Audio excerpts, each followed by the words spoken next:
Ni ngumu kujua ni vigezo gani ambavyo vimetumika, kwa sababu kwa bahati mbaya kwa upande wangu mimi sijawahi kuviona ni vigezo gani ambavyo kamati ya utoaji wa tuzo za ligi kuu Tanzania bara huwa wanatumia, ni vigezo vipi. Yani nitashindwa kwenda direct kusema kigezo ambacho kimetumika kumpa Ahmed Ally tuzo ya kocha bora wa mwezi ni kigezo gani.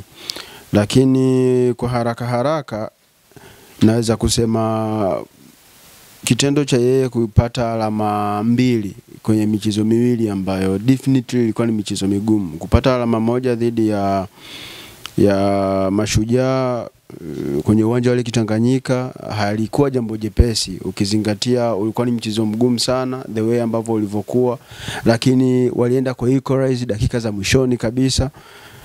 Hiyo ni moja kati ya vijisababu. Lakini kupata alama dhidi ya Azam Football Club, timu ambayo this time wanaonekana kwa serious, a little bit serious, lakini dhamira yao, ambition na aina ya timu waliokuwa nayo, aina ya mwalimu waliokuwa naye ni moja pia ya kigezo ambacho unaweza ukasema yes, Ahmed Ally na timu yake kuna kitu kikubwa sana walifanya mpaka kufikia hatua wanapata hizo alama 2 kwenye hii michezo miwili.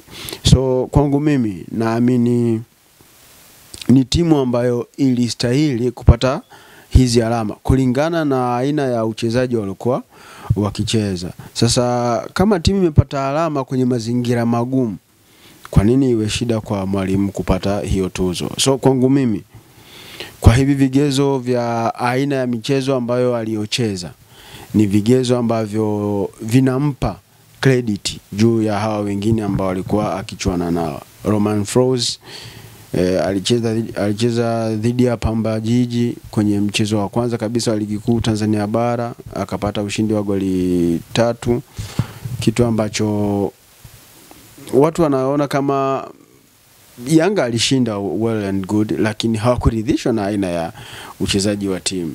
Wameenda kupata sare dhidi ya Mbeya City, Yanga haikucheza vizuri, people they are not satisfied. Kwa hiyo huwezi kumpa Romain Folz. Lakini ukiangalia Singida Big Stars ambayo ndio kocha Gamondi alipo, wamepata ushindi dhidi ya Mashujaa kwenye uwanja wa nyumbani, well and good, walicheza vizuri na walistahili kupata matokeo hayo. Lakini ukiangalia kaliba ya Mashujaa na Singida Big Stars ni vitu viwili tofauti.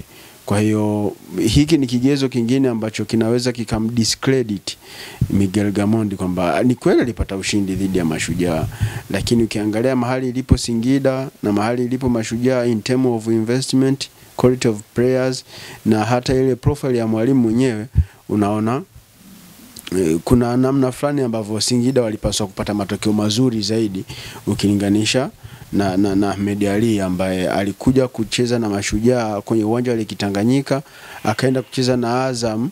Timu zote hizi ni timu ngumu ambazo alienda kupata alama dhidi ya timu ambazo nobody expected. Wangepoteza dhidi ya Mashujaa isingekuwa surprise, wangepoteza dhidi ya Azam Football Club isingekuwa surprise, lakini ameokota alama. Kwa hiyo kwangu mimi Ahmed Ally alistahili.